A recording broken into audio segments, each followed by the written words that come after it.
पाठ 24 अलंकार। अलंकार शब्द का अर्थ है आभूषण या सजावट, अर्थात जो अलंकृत करे वह अलंकार है। जिस प्रकार आभूषणों से शरीर की शोभा बढ़ती है, वैसे ही अलंकार के प्रयोग से काव्य में चमत्कार, सौंदर्य और आकर्षण उत्पन्न हो जाता है। अलंकार के भेद। अलंकार के दो भेद होते हैं, शब्दालंकार, अर्थालंकार। शब्दालंकार जहां किसी कविता में शब्दों के प्रयोग के कारण कोई चमत्कार या सौंदर्य उत्पन्न होता है, वहां शब्दालंकार होता है। उस स्थान पर शब्द का पर्याय रखने से यह अलंकार समाप्त हो जाता है।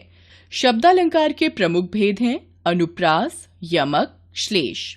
अर्थालंकार जहां अर्थ के द्वारा काव्य सौंदर्य में वृद्धि होती है, वहां अर्थालंकार होता है।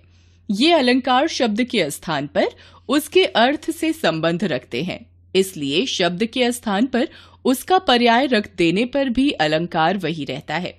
अर्थालंकार के प्रमुख भेद हैं उपमा, रूपक, उत्प्रेक्षा, अतिशयोक्ति व अन्योक्ति। शब्दालंकार अनुप्रास जहां एक ही वर्ण की आवृत्ति बार बार होती है, वहां अनुप्रास अलंकार होता है। जैसे मुदित महीपति मंदिर आए, सेवक सचिव सुमत बुलाए। यहाँ पूर्वार्ध में म की और उत्तरार्ध में स वर्ण की 3 बार आवृत्ति हुई है। तरनी तनुजा तट तमाल तरुवर बहुछाए, यहाँ त वर्ण की आवृत्ति हुई है। यमक जहां एक शब्द की आवृत्ति 2 या 2 से अधिक बार होती है, परंतु उनके अर्थ अलग अलग होते हैं, वहां यमक अलंकार होता है। जैसे कनक कनकते 100 गुनी मादकता अधिकाए, वा खाए बौराए नर या पाए बौराए। यहाँ कनक शब्द का 2 बार प्रयोग हुआ है, दोनों के अर्थ भिन्न भिन्न हैं, धतूरा और सोना। श्लेष जहाँ एक विशेष शब्द एक से अधिक अर्थ व्यक्त कर रहा हो, वहां श्लेष अलंकार होता है। जैसे रहीमन पानी रखिए बिन पानी सब सून, पानी गए न ऊबरे मोती मानुष चून। इस उदाहरण में पानी के 3 अर्थ हैं, चमक मोती के लिए, प्रतिष्ठा मनुष्य के लिए तथा जल चून के लिए।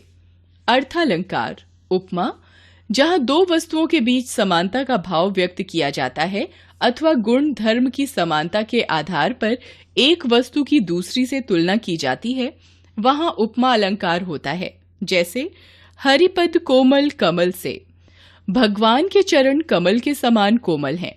उपमा के 4 तत्व होते हैं।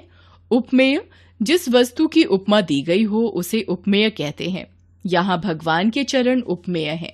उपमान जिस वस्तु से उपमा दी गई हो उसे उपमान कहते हैं, यहाँ कमल उपमान है।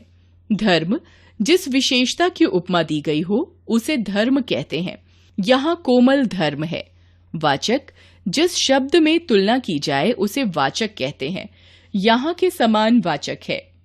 उदाहरण का स्पष्टीकरण हरिपद कोमल कमल से। हरिपद उपमेय की तुलना कमल यानी उपमान से कोमलता के कारण की गई है, अतः उपमा अलंकार है। रूपक जहां अत्यधिक समानता के कारण उपमेय पर उपमान का आरोप करके उनकी एक रूपता का प्रतिपादन किया जाए, वहां रूपक अलंकार होता है। यहाँ पर उपमेय उपमान का रूप धारण कर लेता है। जैसे चरण कमल बंदौ हरिराई, इसमें चरण उपमेय पर कमल उपमान का आरोप हुआ है, अतः यहाँ रूपक अलंकार है। उत्प्रेक्षा जहां पर उपमेय में उपमान की संभावना की जाए, वहां उत्प्रेक्षा अलंकार होता है। इसमें प्रायः मनु, जनु, मानो, जानो, निश्चय जैसे शब्दों का प्रयोग किया जाता है। जैसे सोहत ओढ़े पीतपट श्याम सलोने गात, मनहु नील मणि सैल पर आतपु पर्यो प्रभात। श्री कृष्ण पीतांबर पहने हुए हैं। उनके शरीर को देखकर ऐसा लगता है मानो नील पर्वत पर प्रभात के सूर्य का यानी पीले रंग का प्रकाश पड़ रहा हो। यहाँ उपमेय श्री कृष्ण में उपमान नील पर्वत पर सूर्य का प्रकाश की संभावना की गई है। अतिशयोक्ति जहाँ किसी वस्तु, पदार्थ अथवा कथन का बढ़ा चढ़ाकर वर्णन किया जाए, वहाँ अतिशयोक्ति अलंकार होता है। हनुमान की पूंछ में लगन न पाई आग, लंका सिगरी जल गई, गए निशाचर भाग। अन्योक्ति जहां किसी प्रस्तुत वस्तु का वर्णन न करके उसके समान किसी अन्य वस्तु का वर्णन किया जाए, अर्थात प्रस्तुत वस्तु का प्रतीकों के माध्यम से वर्णन किया जाए, वहां अन्योक्ति अलंकार होता है। जैसे नहीं पराग नहीं मधुर मधु, नहीं विकास इहि काल, अली कली ही सौ बंधियों, आगे कौन हवाल। इन पंक्तियों में भ्रमर और कली के प्रतीकों के माध्यम से राजा जयसिंह को सचेत किया गया है, इसलिए यहां अन्योक्ति अलंकार है। विशेष: जो अलंकार शब्द और अर्थ दोनों पर आश्रित रहते हैं और दोनों को ही चमत्कृत करते हैं, उन्हें उभयालंकार कहते हैं।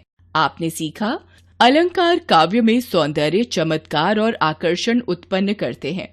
अलंकार के दो भेद होते हैं, शब्दालंकार और अर्थालंकार। शब्दालंकार 3 प्रकार के होते हैं, अनुप्रास, यमक और श्लेष अलंकार। अर्थालंकार 5 प्रकार के होते हैं, उपमा, रूपक, उत्प्रेक्षा, अतिशयोक्ति और अन्योक्ति अलंकार।